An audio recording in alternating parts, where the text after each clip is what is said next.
Hi, I'm Sarah Long, your host for What's New in Libraries. We're here at the Chicago Botanic Garden. You might not know there's a library here, but there is, and it's a great one. Speaking of libraries, with all the technology these days, have we changed our mission? Not at all. We're still devoted to lifelong learning. That's what we're all about. Stay with us, we'll show you how. What's the poetic sound? Today we're visiting 3 libraries which support lifelong learning for all ages. At the Skokie Public Library, we'll be visiting a writer's workshop for young adults. We'll take a special holiday trip to the Botanic Gardens and visit the library there too. And we'll visit Morton Grove and watch a performance by the Chinese folk dance company from New York. So stay with us.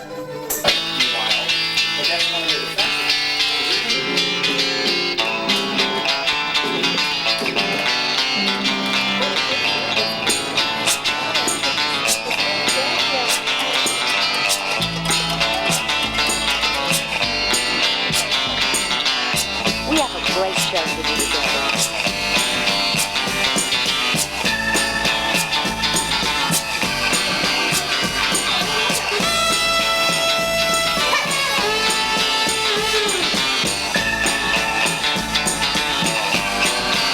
Are there any secrets revealed in the book? Yes. I see 1946-47 edition.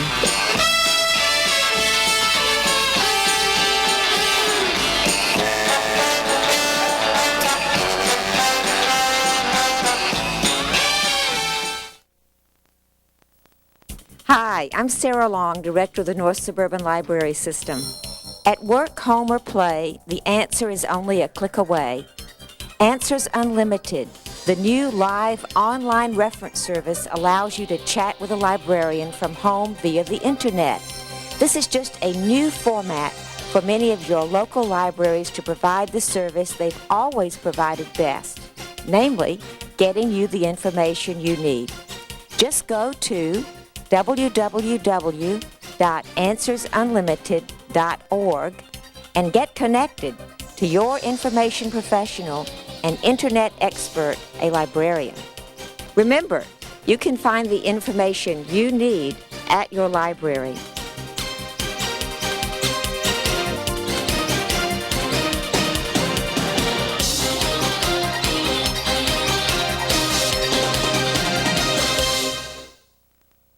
You might think the Chicago Botanic Garden is only a place to visit during the summer months, but the holidays are a great time to visit. This is a wonderful, magical place at the holiday season. I'm here with Ed Velasquez, the director of the library here at the garden. Ed, what happens in the holidays here? Are there funny questions you get or interesting questions? Well, actually, we get a lot of questions that come here during the holiday season about what to do with holiday plants, what to do with your poinsettia, if I want to keep it after the holiday season. We get interesting questions about what to do with trees. Like what? Well, people might think, well, a cut tree. Can I take that cut Christmas tree and plant it in the backyard and have a nice tree in the summer? Well, no. Not really. Even I know that. But you could take a cutting. You could take a cutting from the tree when it's still fresh and plant that in some sand, and that could eventually become a tree in the backyard. So we get all sorts of interesting questions during the course of the Christmas season about what to do with plants that people receive as gifts. And as I know your work, that's one of the things that you all do all year. Is Right. you call it the Plant Information Line or something? We have an office called the Plant Information Office, and we have the library. Between those two units, we answer between 30 and 40,000 questions a year about plants. Wow. From all over the area, in fact, all around the country, we get questions. People come in, walk into the library or the Plant Information Office. They come by email, they visit us by phone, and they ask their questions, and we try to answer them as best we can. Now, I don't live too far from here, so if I had, a strange something happening to one of my houseplants, if I brought a piece of the leaf in, you could look at it and tell me? Actually, at the Plant Information Office, people bring in specimens, and we have horticulturists, and we have 102 volunteers who have all been trained, and they work on analyzing plant problems and giving you an answer right away. That's great. Yeah, it's Now, great service. and I know that your background is technology. And how are you using that in this library to really make plant information available sort of 24/7? What we're trying to do is actually look at using the internet as a vehicle to put more and more information about plants for the public. So we've received some grants. One grant we received was to put more information up on the internet about endangered plants. 1 out of every 5 plant species in the United States is endangered. Now, are you talking flowers or weeds here? That could be any kind of plant. A plant is a plant. A plant is a plant. We don't discriminate. In a garden, you're concerned about weeds, but plants are some plants that we might regard as weeds. But they have some other services. I mean, weeds are really, how you define a weed is really a matter of perspective, isn't it? Yes. And so we're trying to work with 30 other gardens around the country and putting up information about endangered plants. It's going to be up on a website that'll be available sometime next year. Now, I know that you have this far-reaching, futuristic aspect of your job, but I also know you to be a bookman. Tell us about the beauties of the older books you have. Well, we have 2,000 or so rare books, and they're everything from herbals that were published in the 15th, 16th century to books that were published in this past century that are just wonderful books with color illustrations, color plates. We received a couple days ago a book by Mary Walcott, and it was a book about roses, and it's 2 volumes with 130 chromolithographic plates, and it's just wonderful. It's a wonderful 2-volume set that we received as a gift. A gift? As a gift. Wonderful. So we have lots of friends at the library who help us in securing some of these wonderful books that are of use to not only the staff, but the volunteers and the public who come and use the library. So these are useful as well as being beautiful. Right. They're useful as well as being beautiful. And one of the interesting things about these books is that many of them are disappearing on the market because they're chopped up for their plates. Oh, yeah. That's a hazard. So we're doing sort of preservation of these wonderful books. It's great. Now, you buy, too. And we do buy some books. We have a small fund that allows us to buy some rare books when they become available at prices we can afford. But gifts are a big way for us to add to the collection, and we're glad to have friends of the library to help us do that. What a great job you have. It must be a thrill to come to work here every day. It is. I really do enjoy visiting the garden every day. I've not yet become immune to its beauty. And this time of year is really special. It is a great time to be here. The weather is certainly helping, but it's a great time to be here with all the lights and the decorations, especially at night when the celebration events are available from 5:30 to 9 o'clock. Is that every night? It's Thursday through Sunday. Well, let's walk around. I want the librarian's tour. Okay, great, thanks. Thank you. Yes. You don't think of purple as being a Christmas color, but it really does add a nice touch with all the green here. It does. It really does. And the different varieties. I mean, this kale is kind of, It's very... whereas look at Yeah, those. those are much more condensed. Yeah, much more cabbage looking. Yeah, this is really quite nice. And the And different... all the different kinds of poinsettias that Yeah. are here. Different colors that they've scattered through here, so you have this sea of color that's through here. It's just really great. Hydrangeas. Right, which are the whiteness of them, that sort of off-white really does a nice contrast to all the Yeah. other colors in here. So it's really like a palette when you think about it. All these Yes. different colors are set up around here to create this mosaic of color Yeah. surrounding the tree. It's And really nice. there's so much texture, too. Yeah, and that's what you're getting with all the different flowers and the sizes of the plants and the way that they're flourishing here. It's just really, it's really wonderful. Now, here's one of my personal favorites, the narcissus. Right, and you don't expect to see narcissus, right, in December, so it's really nice to have these little surprises here. You look, oh, there they are. Oh. And then the moss. I mean, the moss is just wonderful, used around here to create that texture again Yes. of this. So it's And the little topiaries. the little topiaries, right? We had a topiary show a few years ago, and so we integrate the topiaries whenever we can into this. Gorgeous, just Yeah, gorgeous. It's wonderful. Now, is this technically called a pergola? What's a pergola? Pergola is a sort of garden decoration that you see. It's part of this whole fence along the perimeter here, and it acts as a gateway into all this beauty. This is just fabulous. That one looks like it's made out of oranges. It looks like it. It looks like dried fruit, and several of them are. We could go take a look at it. I think I think it is. I think it might be oranges. Let's go walk around here and see what we see.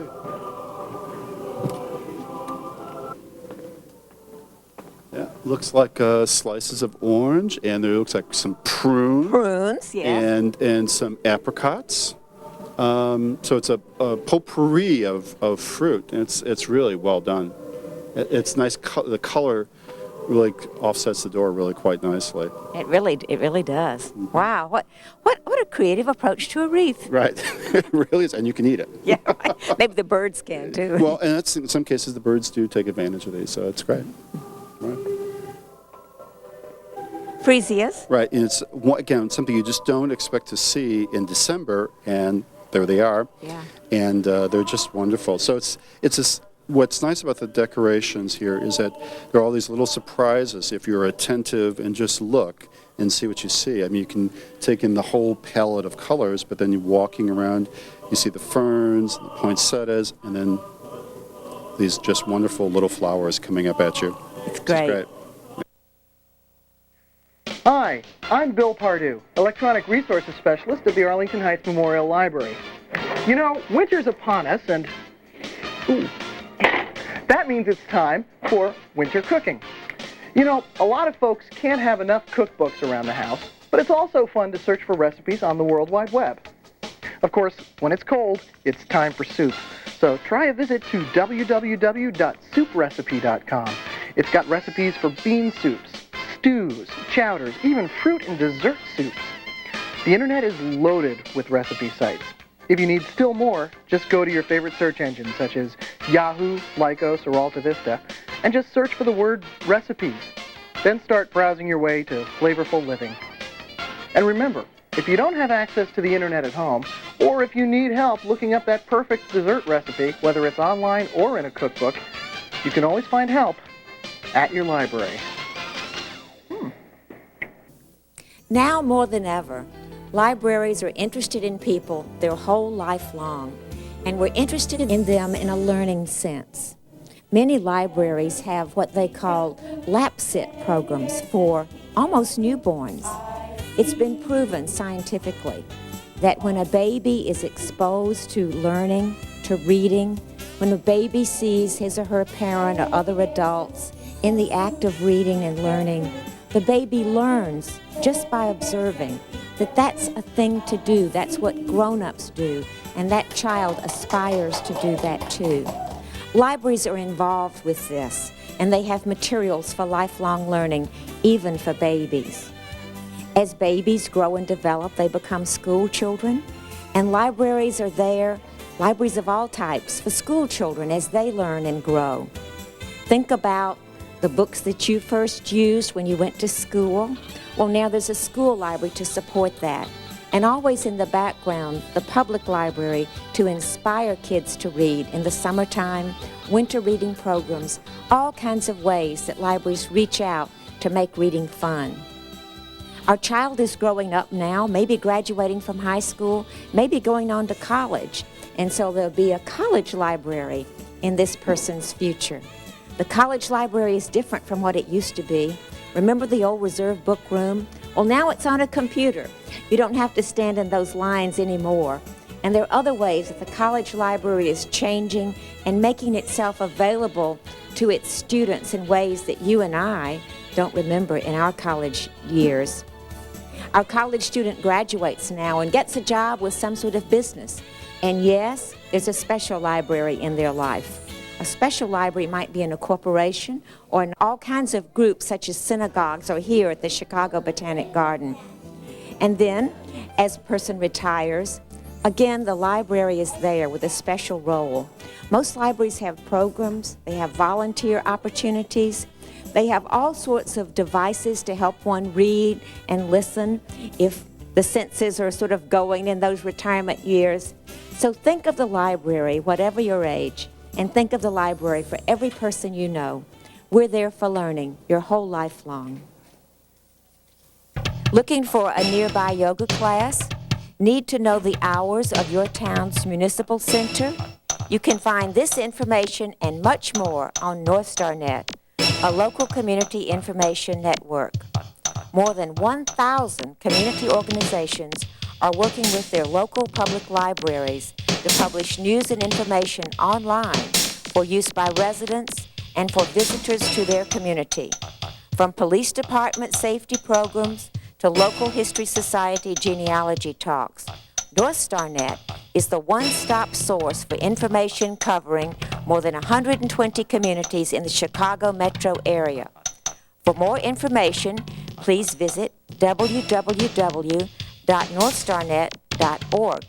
Remember, you can find the information that you need at your library. A good way to learn about different cultures is to attend special programs designed to inform. The Morton Grove Public Library recently hosted the Chinese Folk Dance Company, which gave a performance of traditional Chinese folk dances.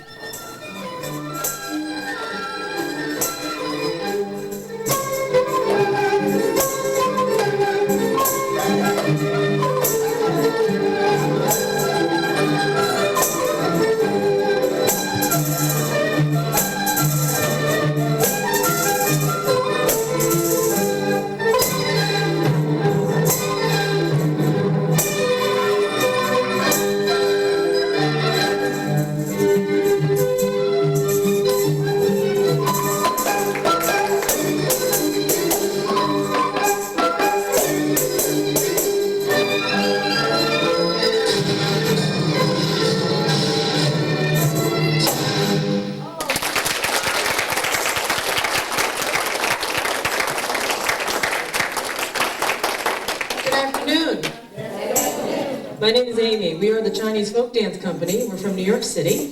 I want to see by show of hands, how many of you in the audience know how to dance? Does anyone know how to dance? I started learning Chinese dance as a young person here in the United States. And so I think my perspective on the dance is very different than somebody who maybe grew up in that tradition in the native country. And so when we developed the programs, I thought about what I thought of when I learned these dances, because obviously if we're doing a fan dance that comes from a farming village in China, well, that's not part of my experience. So what I put into our program is, okay, how can I understand that? What did my teachers tell me about this dance? And so we incorporated all those elements. Similarly, when we do the dances about the women in the imperial palace, you know, there's a lot of things in books and that you read about. And all of these things that come from history, that come from the way people live, add to this dance. That's part of how this dance got developed. And as I did all this research, as I was learning the dances, I realized that one of the very different things about Chinese dance, as compared to a lot of other dances from other cultures, is the elaborate use of hands. And when you see, you know, African dance, it's more about the body and it's about rhythm. When you look at Irish step dancing, you know, the body's almost totally erect and, you know, somewhat immobile, but the legs do a lot of work. And so I thought, well, okay, this is the unique thing about Chinese dance. And so that's how I incorporated those elements in, because you want to give people a way of looking at it, like broad themes within the genre.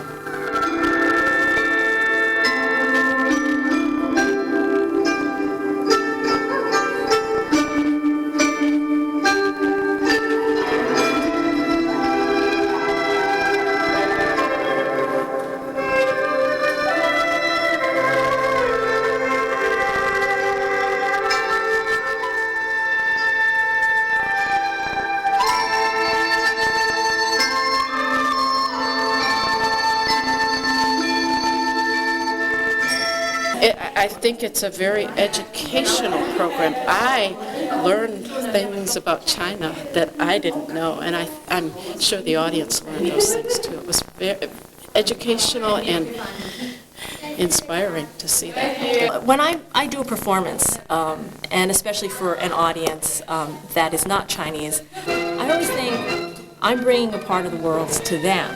And also I feel really proud because I'm adding an understanding of different cultures. And what happens is that if I have Chinese people in the audience, especially young people, they look at this being performed on stage, and I can see that there's an element of pride You know, you see them, the children sit up straighter in their seats and say, wow, you know, yeah, that's part of, you know, my history, my culture. At the same time, you see people who are not from the culture, people who are not Chinese, say, oh, wow, I didn't know that. And oh, yeah, oh, that's really interesting. And so they feel in some way that there's this great thing, and they have a tie to it also. So doing these programs is really important to me, because being a person who's of Chinese descent but born in the United States, I feel like I have all these different elements and different backgrounds, and it's a way of bringing it all together for me. I came here because I'm Chinese. I would like to maintain my Chinese culture and to my kids too. Next move, dragons. Dragons are long and squiggly. So from the same starting position, shake the ribbon up and down. Keep going up and down. Now go up and down and across to the left, and up and down and across to the right, up and down and over, and up and down back over. Okay. Next move is called the Big Red Sun. I came here today because I am Chinese and I wanted my children and my family to enjoy Chinese folk dancing. It's kind of a little history.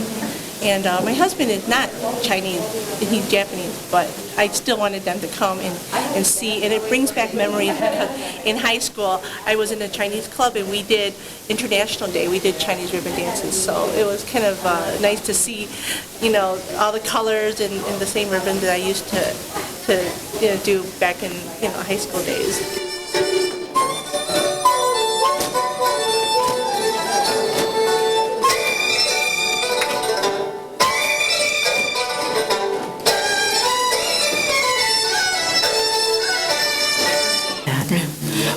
The company does different kinds of performances all throughout the year. We'll do a performance in a big theater for general public who has bought tickets to come see the show. And then we do programs like this that are sort of outreach activities. You're much closer to the audience. They're not all sitting in the dark.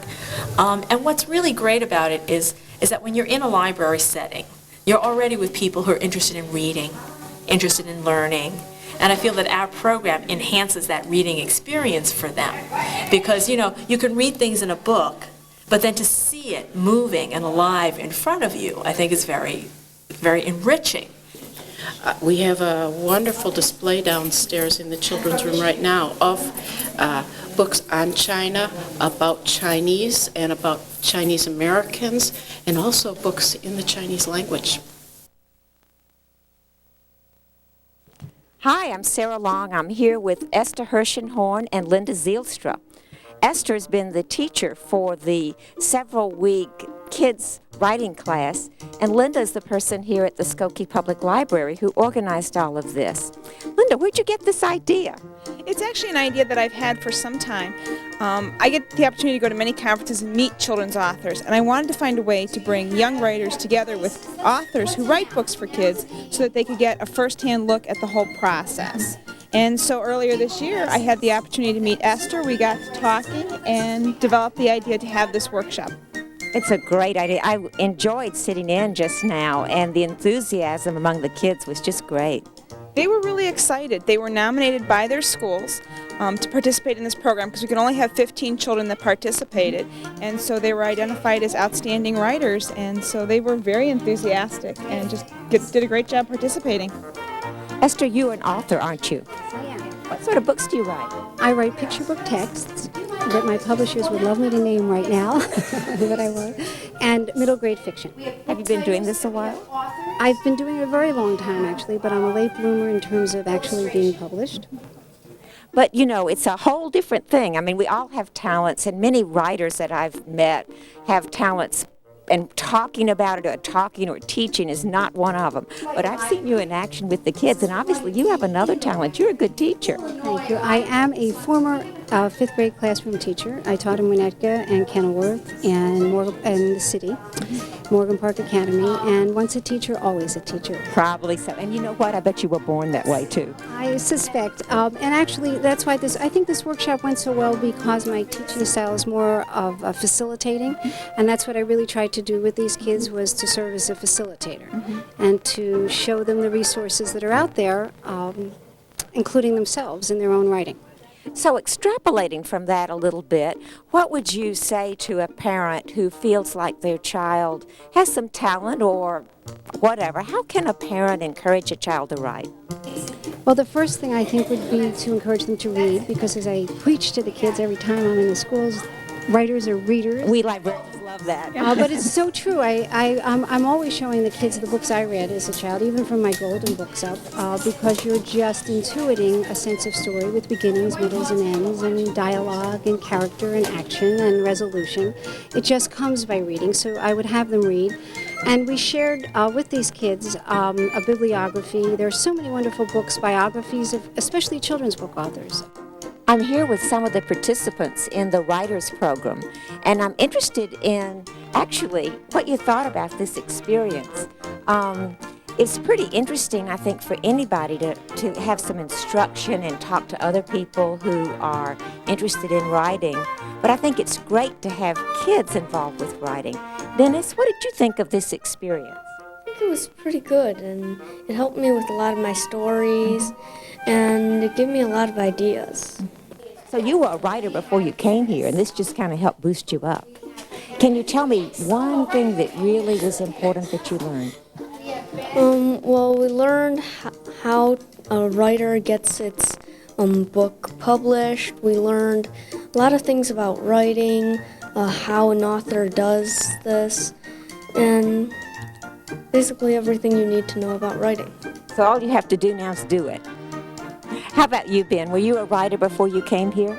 Yeah, actually my teacher started me up, and I'll dedicate my books to him because I really got fun out of journals, because he gave me journals, and I liked the journals that he gave me, and he liked what I wrote. Oh, so he encouraged you to read certain journals, and then your writing really encouraged him probably to help more kids want to write.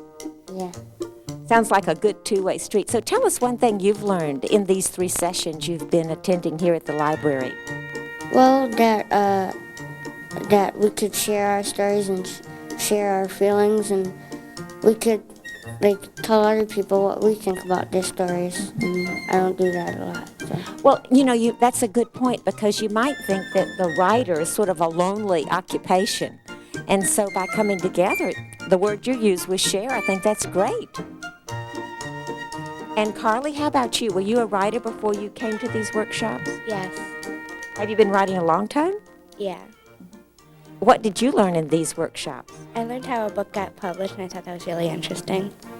And what kind of books are you interested in writing? I like writing anything but nonfiction, really. So you like stories, is that it? And poems? Have you written both of those things? Yes. Have you been published yet? No. But I understand that's one of the outcomes of this 3-week workshop, is that you all are going to be published. Dennis, how is that going to work? We're each going to write a short story and save it on a disc, give it to the librarian, and she'll put it all together, and we'll just get a book out of it. Well, that sounds pretty good.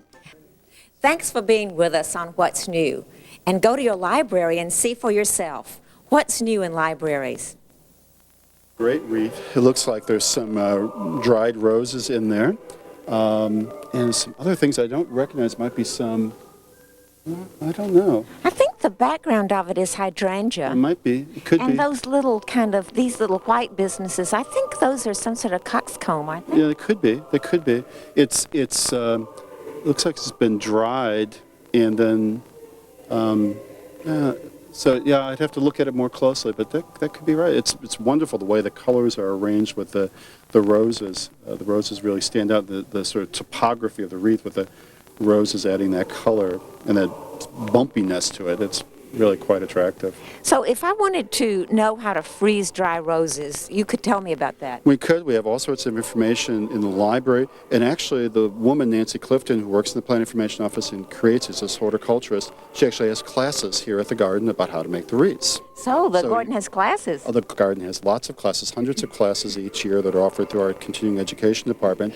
And classes like this, you can learn how to make these sorts of decorations for the holidays. I really don't have time to work, Ed. I've got to spend more time here. Right, and I wish I could take the class on making these wonderful wreaths as well. I haven't had the time yet to do it, but I will.